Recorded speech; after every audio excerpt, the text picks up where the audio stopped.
जय श्री राधे, जय श्री कृष्ण। मंदिर श्री बंसी वाले महात्मा यूट्यूब चैनल अम्बाला शहर की ओर से हम आप सबका हार्दिक अभिनंदन करते हैं। जैसा कि आप सभी जानते हैं कि आजकल पुरुषोत्तम मास का पावन महीना चल रहा है। इस पुरुषोत्तम मास में हम जो भी धर्म कर्म का कार्य करते हैं उसका हमें 10 गुना ज़्यादा पुण्य मिलता है। तो इस मास में विशेष रूप से भगवान की भक्ति ज़्यादा करनी चाहिए। तो आज हम आपको सुनाने जा रहे हैं पुरुषोत्तम मास महात्म्य के 17वें अध्याय की परम पावन कथा। 17वें अध्याय की इस परम पावन कथा को जो भी सुनता है उसके पुराने पापों का नाश होता है, उसके घर में खुशियां आती हैं और घर में सुख संपत्ति का वास होता है। तो अब आप सुनिए पुरुषोत्तम मास महात्म्य के 17वें अध्याय की परम पावन कथा, जो कि इस प्रकार है। आप इसको ध्यान से सुनिए। बोल श्री राधा कृष्ण भगवान की जय। बोल श्री हरि विष्णु भगवान की जय। बोल श्री गौरी शंकर भगवान की जय। अब 17वां अध्याय। एक दिन सुदेव ब्राह्मण का पुत्र शुकदेव अपने मित्रों सहित बावड़ी में स्नान करने के लिए गया और अपने मित्रों सहित जल में प्रवेश करके नहाने लगा। और संयोग की बात है कि वह जल में डूबकर मर गया। तब उसको जल से बाहर न आते देख उसके साथी हाहाकार करते हुए, रोते चिल्लाते हुए वहाँ से भागे और उन बालकों ने गौतमी को जाकर सब वृतांत सुनाया। उन बालकों की है अप्रिय वाणी को सुनकर गौतमी पृथ्वी पर गिर पड़ी।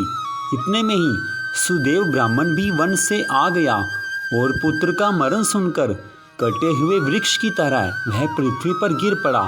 फिर दोनों स्त्री पुरुष उठकर बावड़ी पर गए और मरे हुए पुत्र को आलिंगन कर शरीर को गोदी में लेकर सुदेव शर्मा बारंबार हाहाकार करने लगा।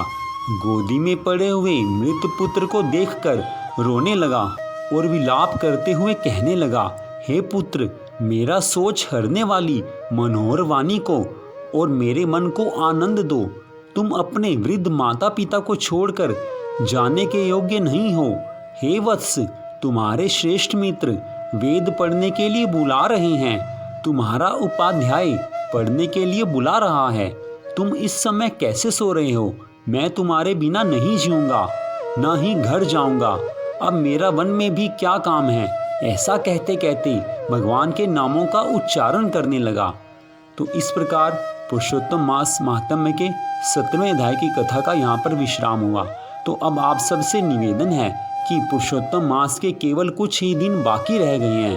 तो कृपया इन बाकी दिनों में, पुरुषोत्तम मास के बाकी दिनों में आप भगवान की ज़्यादा से ज़्यादा भक्ति कीजिए, क्योंकि यह पुरुषोत्तम मास का पावन महीना 3 वर्षों में एक बार आता है। और इसका हम इस महीने में जो भी धर्म कर्म का कार्य करते हैं इसका हमें 10 गुना ज़्यादा पुण्य मिलता है। तो हम सबको यही चाहिए कि इस मास में विशेष रूप से भगवान की ज़्यादा से ज़्यादा भक्ति करें। तो यह परम पावन कथा आप मंदिर श्री बंसी वाले महात्मा यूट्यूब चैनल अम्बाला शहर की ओर से सुन रहे थे। आप सबका हार्दिक धन्यवाद। भगवान श्री राधा कृष्ण जी की कृपा सदा आप सब पर बनी रहे, इसी मंगल कामना के साथ जय श्री राधे, जय श्री कृष्ण।